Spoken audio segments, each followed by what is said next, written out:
Hola, buenas noches.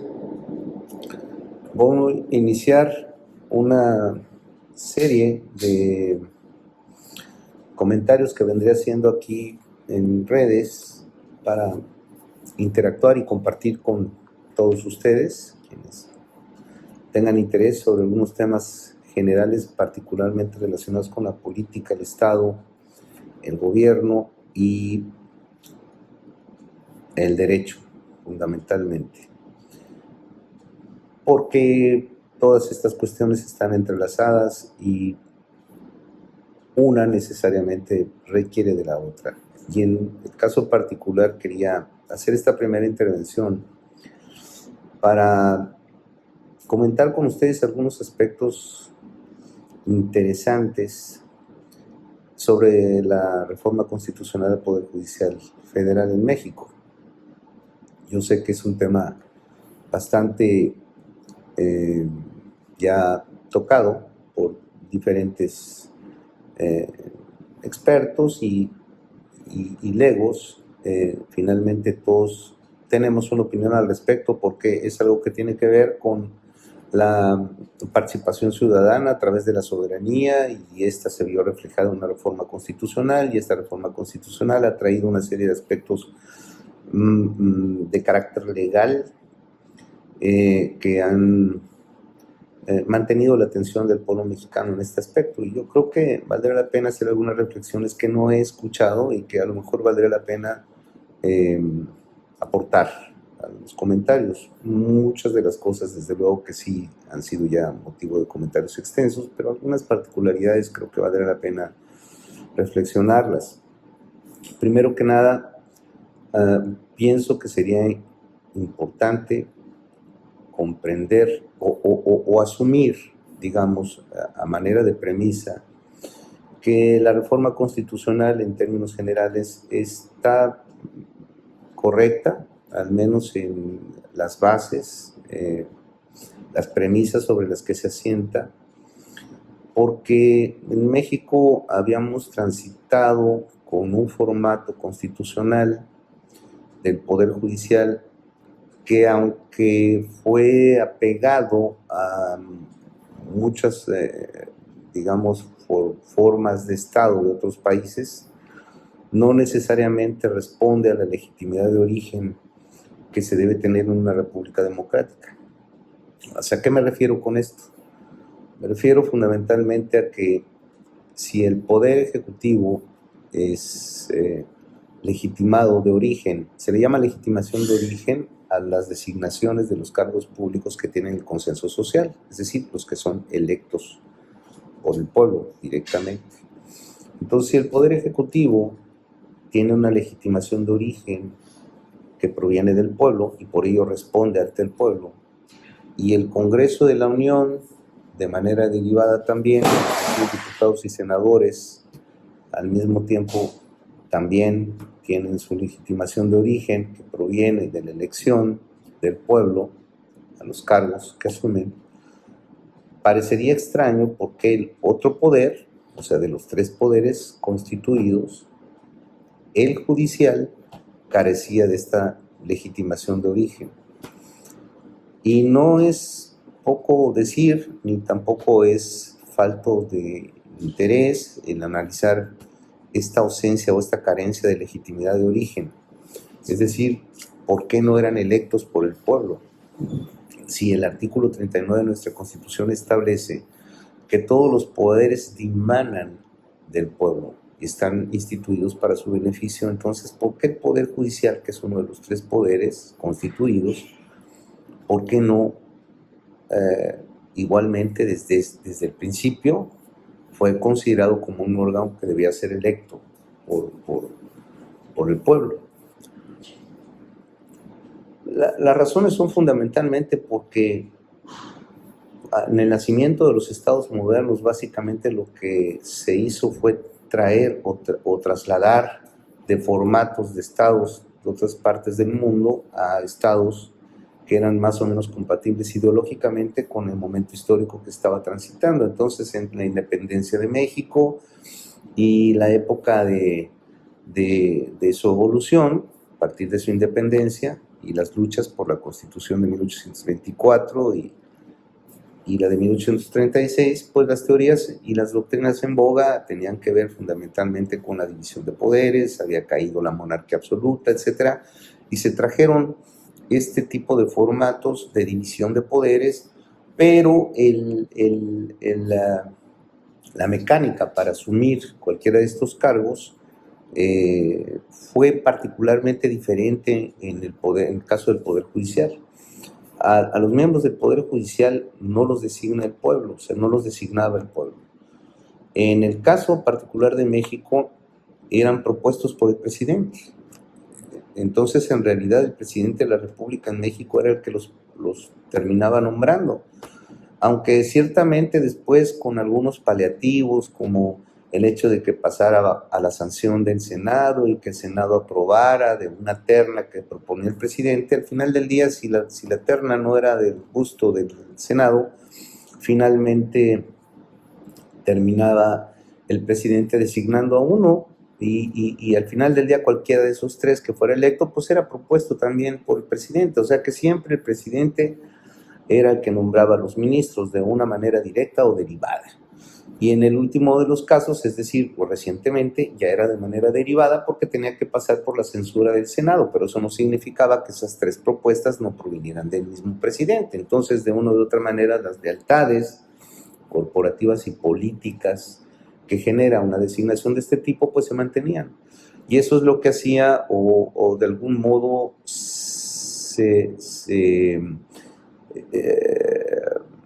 permitió arraigar en la mente social del pueblo mexicano que había ciertas lealtades entre el presidente de la República y los ministros que estaban en turno. Claro, cuando el presidente salía y quedaban los ministros, pues esa lealtad ya no necesariamente se conservaba con el presidente siguiente.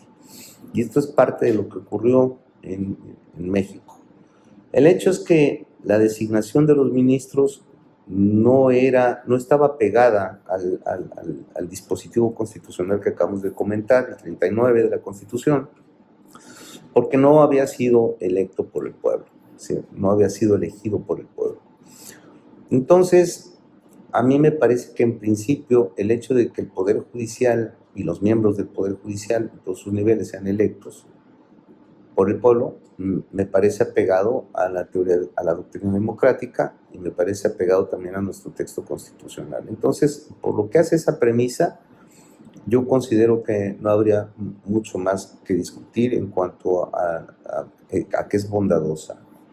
Ahora, obviamente, esto ya ha generado muchas reservas, porque se supone que hay una gran pérdida de capital político y de capital formado, de capital humano que ha sido formado a través de la carrera judicial, que probablemente no sea electo por el pueblo, y esa pérdida de capital humano significa un costo social.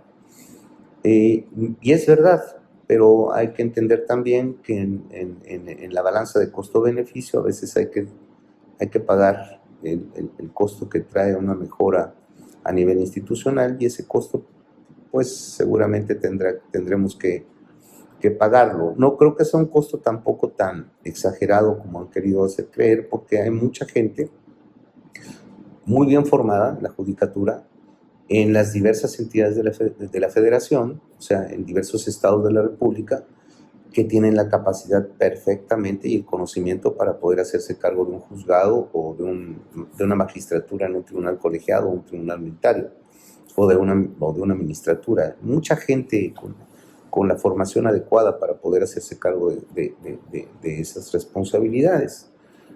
Hay un cierto un tufo como de una necesidad, como si, digamos, que los únicos que pudieran en un momento determinado impartir justicia correctamente son las personas que han sido formadas dentro del Poder Judicial a través de la carrera.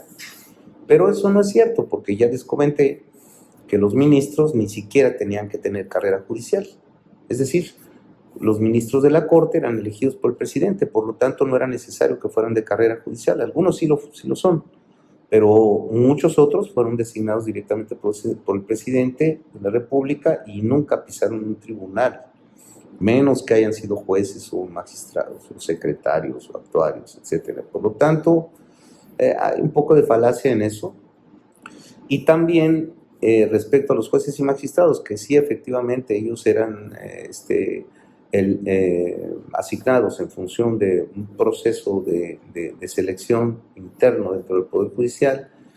Pues el proceso de selección era bastante dudoso ya al final, dudoso en el sentido de que fue motivo de muchos cuestionamientos porque se supo y públicamente fue hecho del conocimiento público que algunos exámenes se vendían para que jueces o magistrados pudieran acceder y aplicar correctamente esos procesos de selección, y eso generó muchas dudas respecto de la bondad y de esa supuesta meritocracia, ¿no?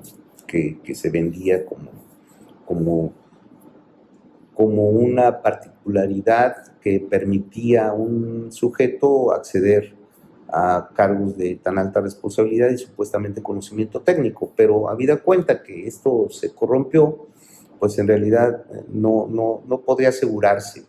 Sin embargo, hay muchos otros, seguramente jueces y magistrados, que sí tenían la formación y llegaron correctamente a la magistratura o a la judicatura sin problemas de corrupción. Y esa es parte, al final del día, de los costos, digamos, injustos que a veces se tienen que pagar en un proceso de transformación. Sin embargo, ellos tienen igual la opción de volver a concursar para poder ser reelectos en el proceso. Pero para no desviarme del tema principal, lo que quisiera sentar como premisa es que el proceso de selección a través de elección popular, a mí me parece que está pegado a nuestra Constitución, es parte de nuestra doctrina política y de nuestro formato de Estado mexicano en términos de la democracia. Entonces, sobre eso no habría, yo creo, mucho más que discutir. Y yo creo que esta legitimidad de origen que le va a dar la elección popular a los ministros, magistrados y jueces va a permitir que ellos respondan únicamente al pueblo de México, y esto va a servir para que dejen de haber una cierta dependencia del Ejecutivo porque los nombró o del Congreso porque los aprobó. O sea, van a ser completamente independientes y completamente autónomos justamente porque van a deberse única y exclusivamente al pueblo. De modo que en el modo de asumir la responsabilidad se genera esa legitimidad popular y esa legitimidad le da el poder que va a ejercer a través de la jurisdicción. Por eso pienso que en términos de la legitimidad de los ministros de la Suprema Corte de Justicia de la Nación, magistrados y jueces, es buena la reforma constitucional y va a ayudar a que esta legitimidad de origen pueda ser purgada de una vez por todas, en el entendido de que desde luego habrá, como en cualquier transición, que operar cambios y esperar tiempo para ver los resultados, ¿no? Ahora, por otra parte, también es innegable que el Poder Judicial Federal requería de una reconversión.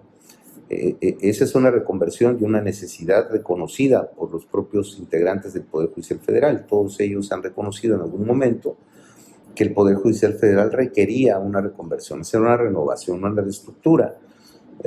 Pero, sin embargo, no quisieron hacerla, no quisieron autorreestructurarse, o sea, autorregularse, porque tuvieron la oportunidad a instancias del expresidente de la República, quien los invitó a que se autorreformaran.